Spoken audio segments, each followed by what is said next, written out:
sini? Coba angkat tangan. Ketua kelas, tolong sebutkan yang tidak hadir dan juga alasannya apa. Hadir semua Ibu. Baik. Hari ini kita akan belajar tentang menulis kalimat informatif dengan penggunaan konjungsi yang tepat. Siapa yang tahu contoh kata penghubung? Angkat tangan. Saya. Bisa disebutkan? Kata penghubung itu ada dan atau Sudah? itu saja. Oke, tepuk tangan. Ya, betul. Pernah tidak kalian menulis sesuatu lalu kalimatnya terasa kurang jelas? Ya. Nah, itu supaya kalimat kita jelas dan beruntut, kita perlu memahami konjungsi. Jadi, tujuan pembelajaran kita hari ini itu yaitu memahami fungsi konjungsi agar kalimat menjadi lebih jelas dan beruntut. Baik, langsung saja ke materinya. Menurut adik-adik, apa itu konjungsi? Ada yang bisa menjawab? Konjungsi adalah kata penghubung. Ya, teman. Jadi, konjungsi adalah kata hubung yang berfungsi menyambungkan antar kata, antar frasa, antar klausa, antar kalimat, hingga antar paragraf. Kehadiran konjungsi membuat susunan kalimat lebih padu dan mudah dipahami. Langsung ke materinya. Mengkritisi informasi tentang tokoh dan menulis kalimat informatif. Ada yang tahu apa itu kalimat informatif? Yang menyampaikan informasi. Jadi, kalimat informatif tentang tokoh adalah kalimat yang menyampaikan informasi faktual, objektif, dan dapat diverifikasi mengenai seseorang yang memiliki peran atau kontribusi tertentu. Tujuannya yaitu menyampaikan informasi tentang tokoh secara jelas, runtut, dan objektif, melatih peserta didik dalam mengkritisi dan memilah informasi tentang tokoh, mengembangkan kemampuan menulis kalimat informatif dengan penggunaan konjungsi yang tepat. Ciri-ciri kalimat informatif tentang tokoh yaitu berisi fakta yang dapat diverifikasi, bersifat objektif, dan tidak memuat opini pribadi, menggunakan bahasa baku dan kalimat efektif, disusun secara runtut dan jelas, menggunakan konjungsi yang tepat, struktur teks kalimat informatif tentang tokoh. Yang pertama itu ada pernyataan umum atau klasifikasi, yaitu pengenalan tokoh yang dibahas, misalnya nama, gelar, dan latar belakang singkat. Contoh, Ki Hajar Dewantara adalah tokoh pendidikan Indonesia yang dikenal sebagai pelopor pendidikan nasional. Kemudian ada deskripsi bagian, yaitu rincian informasi tokoh seperti pendidikan, peran, dan prestasi secara faktual dan runtut. Contoh, ia lahir di Yogyakarta, menempuh pendidikan di Belanda, dan mendirikan Taman Siswa pada tahun 1922. Ada bagian deskripsi manfaat, yaitu menjelaskan fungsi, peran, atau kontribusi tokoh bagi masyarakat atau bidang tertentu. Contoh, kontribusinya membantu meningkatkan akses pendidikan dan membantu sistem pendidikan yang inklusif di Indonesia. Kemudian ada poin kaidah kebahasaan. Nah, di sini ada kata benda umum atau jenis, misalnya tokoh, guru, penulis, atau ilmuwan. Kemudian ada kata kerja relasional seperti adalah, merupakan, dikenal sebagai. Kemudian ada kata kerja aktif, contoh mendirikan, menulis, mengajar. Kemudian ada kata teknis sesuai bidang, misalnya kurikulum, metode pengajaran, lembaga pendidikan. Kemudian ada menggunakan konjungsi, contoh selain itu, kemudian, dan serta. Kemudian ada menggunakan kalimat definisi dan deskripsi. Misalnya kalimat definisi menjelaskan identitas tokoh, sedangkan kalimat deskripsi menguraikan peran, prestasi, dan kontribusi secara faktual.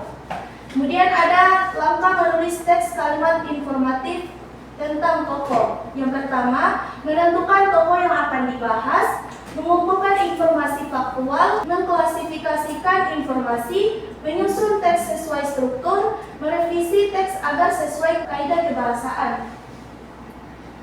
Nah, di sini ada contoh teks kalimat informatif tentang tokoh. Nah, di sini ada judul yaitu Ki Hajar Dewantara. Definisi umum, Ki Hajar Dewantara adalah tokoh pendidikan Indonesia yang dikenal sebagai pelopor pendidikan nasional. Deskripsi bagian, ia lahir di Yogyakarta pada 2 Mei 1889, menempuh pendidikan di Belanda, dan mendirikan Taman Siswa pada tahun 1922. Ia aktif dalam kegiatan pendidikan dan sosial untuk mendorong perkembangan pendidikan rakyat. Ada deskripsi manfaat, kontribusi Ki Hajar Dewantara membantu meningkatkan akses pendidikan dan membentuk sistem pendidikan yang inklusif di Indonesia.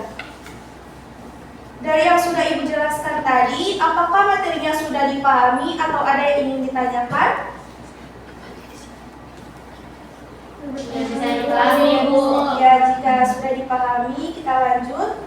Sekarang silakan bentuk kelompok. Tugas kelompoknya dikerjakan di rumah, yaitu membuat kalimat informatif tentang satu tokoh dengan penggunaan konjungsi yang tepat. Dimohon untuk ketua kelas, ya Ibu, nantinya membagikan kelompoknya dan Ibu akan membagikan tugas kelompok di grup WhatsApp. Ya, baik, Bu. Selanjutnya, adik-adik dimohon untuk mengerjakan 10 soal yang sudah Ibu siapkan. Ibu akan kirim ke grup WhatsApp.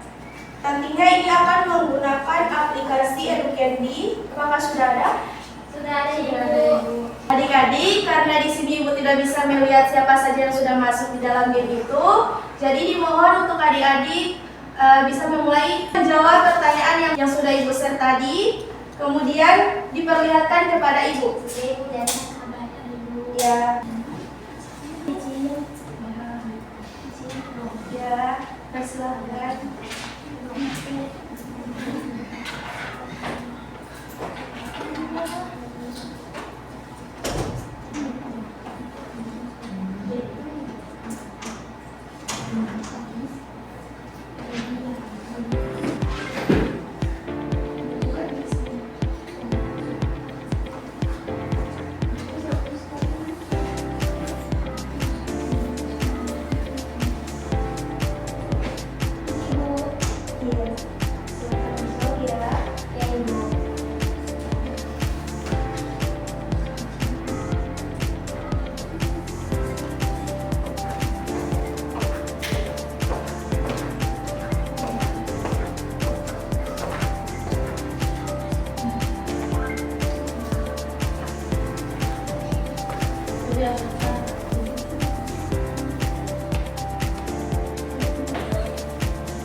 Oke, tepuk tangan dulu untuk kita semua.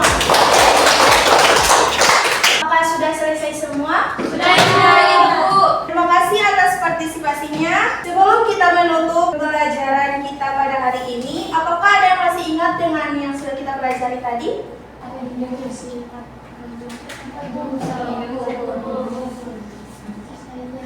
Oke, baik. Jadi, kesimpulannya yaitu konjungsi itu membantu kalimat menjadi lebih runtut dan mudah dipahami. Jangan lupa tugas kelompok dikumpulkan pada pertemuan selanjutnya. Ibu akhiri pembelajaran kita pada hari ini. Terima kasih, semoga adik-adik sekalian bisa paham dengan materi yang sudah Ibu jelaskan tadi.